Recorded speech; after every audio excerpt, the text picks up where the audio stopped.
सब खैर तो है, वहां से ऐसे क्यों चले आए? एक अंधेरा सा है मेरे अंदर लाजो माँ। वहां की रौनकें मेरे दिल के सन्नाटे को नहीं मिटा सकती।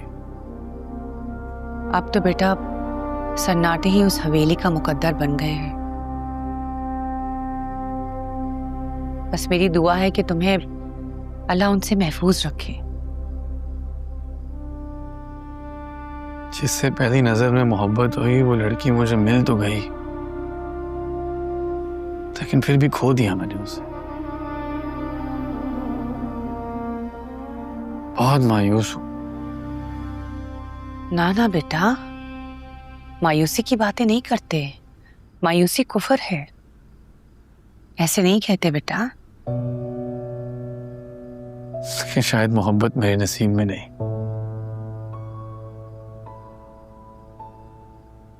अगर उसको अंदाजा हो जाता ना लाजो अम्मा कि मैं उससे कितनी मोहब्बत करता हूं,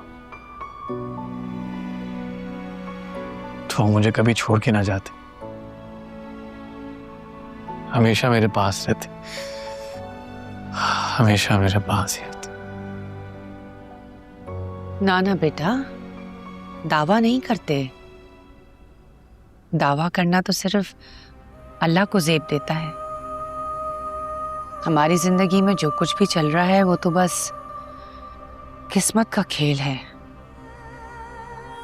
कल क्या होगा ये तो सिर्फ रब को पता है। बेटा तुझसे मेरी एक इल्तिजा है।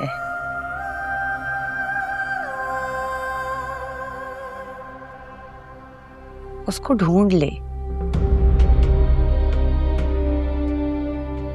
मेरी आंखें उसको देखने के लिए तरस रही हैं। हाथ तो ना जोड़ो मेरे आगे लाजो। मैं पूरी कोशिश कर रहा हूं ढूंढने की। आप बेफिक्र रहें, बस आप दुआ करें। हम सबको आपकी दुआओं की बहुत जरूरत है।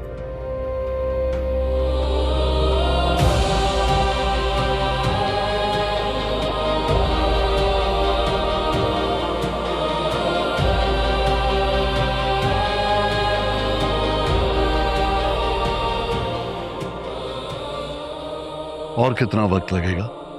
आज तक ऐसा नहीं हुआ कि किसी का पता ना चल सके। समझ में नहीं आती कि जमीन खा गई या आसमान निकल गया। मुझे हर हालत में गुलाम चाहिए, और वो भी जिंदा। मुझे इत्तला करो। पल पल की खबर चाहिए, या इसके लिए भी मुझे तुम लोगों को इस्लामाबाद से फोन करवाना पड़ेगा? बाहर भाई कुर्बान अली अकेले बैठे हैं और आप यहाँ गुलाम के लिए परेशान हो रहे हैं। उस औलाद से कुछ ज्यादा ही हमदर्दी नहीं हो रही आपको? औलाद तो वो मेरी ही है, इसमें कोई दो राय नहीं है। राय तो मैं मांग भी नहीं रही हूँ, सिर्फ इतना ही कहा है कि घर में मेहमान आए हुए हैं। ना आपका पता है ना ही आपके बेटे का।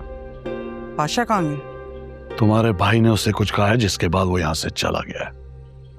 चाय का काम क्या होगा उस गुलाम की माँ के पास?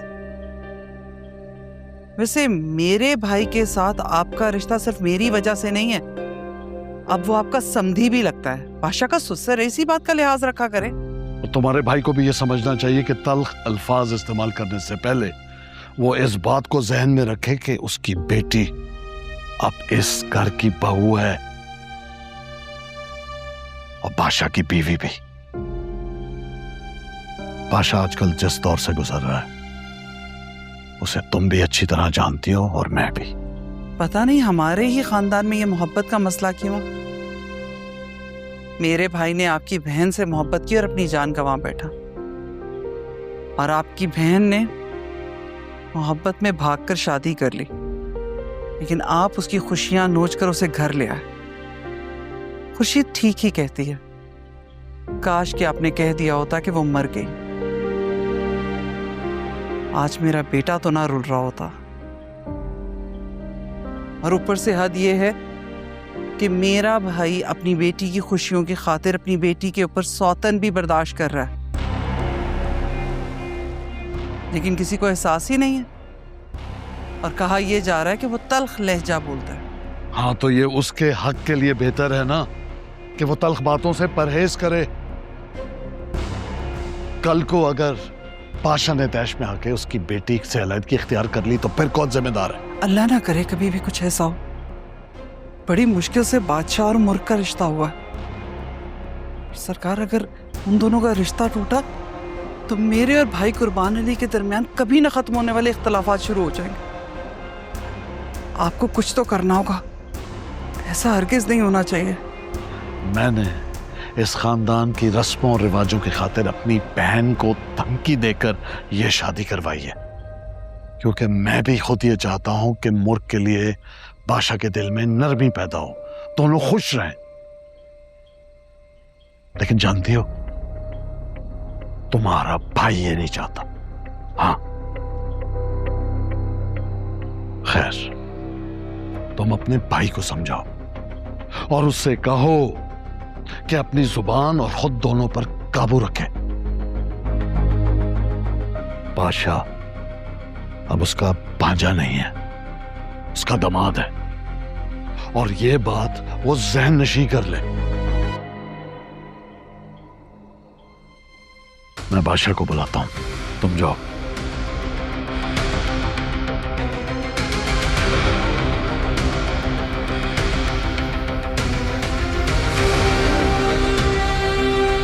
ये कपड़े पहन लो, थोड़ी देर में सरकार आ जाएंगे। तुम नहीं जानती उनकी हुक्म की खिलाफ वर्जी करने का अंजाम, तुम सोच भी नहीं सकती। मैं कोई चीज़ नहीं हूँ जिसे खरीदा या सजाया जाए। खुदा का वास्ता प्लीज़ मुझे जाने दो। तुम्हारी हालत पर मुझे तरस बहुत आता है, लेकिन मैं कुछ नहीं कर सकती। अगर मैंने तुम्हें आज़ाद कर दिया तो तुम नहीं जानती कि मेरा अंजाम क्या होगा। कुत्तों के हवाले कर देंगे ये मुझे जिंदा, या फिर सांपों के हवाले कर देंगे, या भूखे इंसानों के हवाले कर देंगे। फिर कुछ नहीं पता चलना मेरा किसी को भी। ये सब मेरे लिए जंजीरें हैं, सिर्फ रात नहीं। मैं किसी की मलकियत नहीं हूँ, प्लीज मुझे जाने दो। बेहतर यही होगा कि तुम सरकार की बात मान लो, वरना तुम्हारा अंजाम भी वही होगा जो तुमसे पहले आने वाली औरतों का हुआ। उन सब ने भी फरियाद की, लेकिन किसी की कोई सुनवाई नहीं हुई, और किसी ने तो अपनी जान तक ले ली। मैं जान दे दूंगी अपनी, लेकिन कबूल नहीं करूंगी। गुलाम, गुलाम कहाँ है? वो ठीक तो है ना?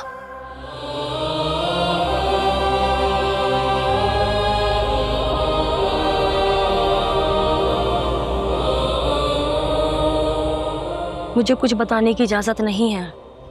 बस इतना बता दे वो जिंदा तो है ना, प्लीज। मैं बस इतना जानती हूँ कि जब तक तुम हाँ नहीं करोगी वो जिंदा रहेगा। उसकी अगर जिंदगी चाहती हो तो बात मान जाओ।